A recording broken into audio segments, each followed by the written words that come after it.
असित का आगमन।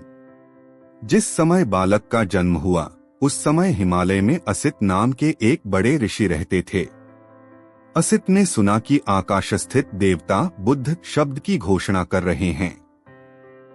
उसने देखा कि वह अपने वस्त्रों को ऊपर उछाल उछाल प्रसन्नता के मारे इधर उधर घूम रहे हैं। वह सोचने लगा कि मैं वहां क्यों न जाऊं जहां बुद्ध ने जन्म ग्रहण किया है।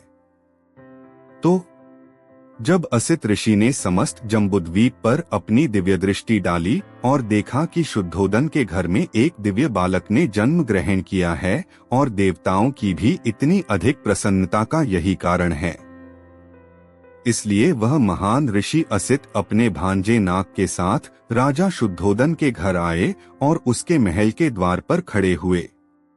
अब असित ऋषि ने देखा कि शुद्धोदन के द्वार पर लाखों आदमियों की भीड़ एकत्रित है। वह द्वारपाल के पास गए और कहा, अरे जाकर राजा से कहो कि दरवाजे पर एक ऋषि खड़े हैं। द्वारपाल राजा के पास गया और हाथ जोड़कर विनती की, राजन, द्वार पर एक वृद्ध ऋषि पधारे हैं और आपसे भेंट करना चाहते हैं।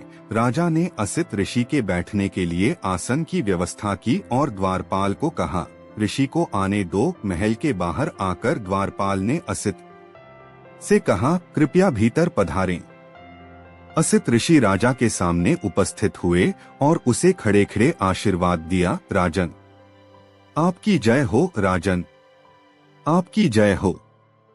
आप चिरकाल तक जिएं और अपने राज्य पर धर्मानुसार शासन करें। तब शुद्धोदन ने असित ऋषि को साष्टांग दंडवत किया और उन्हें बैठने के लिए आसन दिया। जब उसने देखा कि असित ऋषि सुखपूर्वक आसीन हैं, तो शुद्धोदन ने कहा, ऋषिवर, मुझे स्मरण नहीं है कि इसके पूर्व आपके दर्शन हुए हों। आपके यहाँ आगमन का क्या उद्देश्य है? आपके यहाँ पधारने का क्या कारण है? असित ऋषि ने कहा, राजन, तुम्हें पुत्र लाभ हुआ है, मैं उसे देखने के लिए आया हूँ।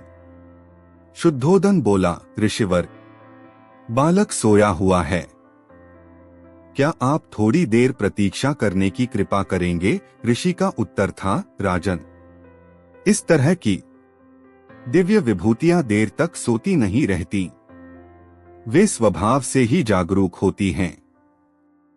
तब बालक ने ऋषि पर अनुकंपा करके अपने जागते रहने का संकेत किया। यह देख कि बालक जाग उठा है, शुद्धोदन ने उसे दृढ़तापूर्वक दोनों हाथों में लिया और असित ऋषि के सामने ले आया। असित ने देखा कि बालक 32 महापुरुष लक्षणों तथा 80 व्यंजनों से युक्त है। उसने देखा कि उसका शरीर शुक्र और ब्रह्मा के शरीर से भी अधिक दीप्त है और उसका तेजोमंडल उनके तेजोमंडल से लाख गुना अधिक प्रदीप्त है।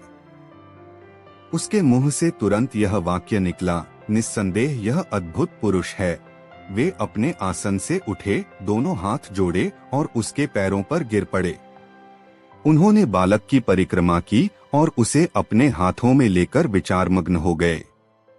असित ऋषि पुरानी भविष्यवाणी से परिचित थे कि जिसके शरीर में गौतम की ही तरह के 32 महापुरुष लक्षण होंगे, वह इन दो गतियों में से एक को निश्चित रूप से प्राप्त होगा, तीसरी को नहीं। यदि वह गृहस्थ रहेगा तो वह चक्रवर्ती नरेश होगा, लेकिन यदि वह गृह त्याग कर प्रव्रजित हो जाएगा तो वह सम्यक संबुद्ध होगा। असित ऋषि को निश्चय था कि यह बालक गृहस्थ नहीं बनेगा। बालक की ओर देखकर वह सिसकियां भर भर रोने लगा। शुद्धोदन ने देखा कि असित ऋषि सिसकियां भर भर कर रो रहा है। उसे इस प्रकार रोता देखकर शुद्धोदन के रोंगटे खड़े हो गए। उसने असित ऋषि से निवेदन किया, ऋषिवर, आप इस प्रकार रो क्यों रहे हैं? आंसू क्यों बहा रहे हैं? ठंडी सांस क्यों ले रहे हैं? मैं समझता हूं कि बालक का भविष्य तो निर्विघ्न ही है। असित ऋषि ने उत्तर दिया, राजन, मैं बच्चे के लिए नहीं रो रहा हूं, इसका तो भविष्य निर्विघ्न है। मैं अपने लिए रो रहा हूं। ऐसा क्यों? शुद्धोदन ने पूछा। असित ऋषि का उत्तर था, मैं जराजीर्ण हूँ, वयः प्राप्त हूँ और यह बालक निश्चयात्मक रूप से बोधि लाभ करेगा, सम्यक संबुद्ध होगा। तदंतर वह लोक कल्याण के लिए अपना धर्मचक्र प्रवर्तित करेगा, जो इससे पहले इस संसार में कभी प्रवर्तित नहीं हुआ है। जिस श्रेष्ठ जीवन की, जिस सद्धर्म की वह घोषणा करेगा, वह आदि में कल्याणकारक होगा, मध्य में कल्याणकारक होगा और अंत में कल्याण कारक होगा। वह अर्थ तथा व्यंजन की दृष्टि से निर्दोष होगा। वह परिशुद्ध होगा। वह परिपूर्ण होगा।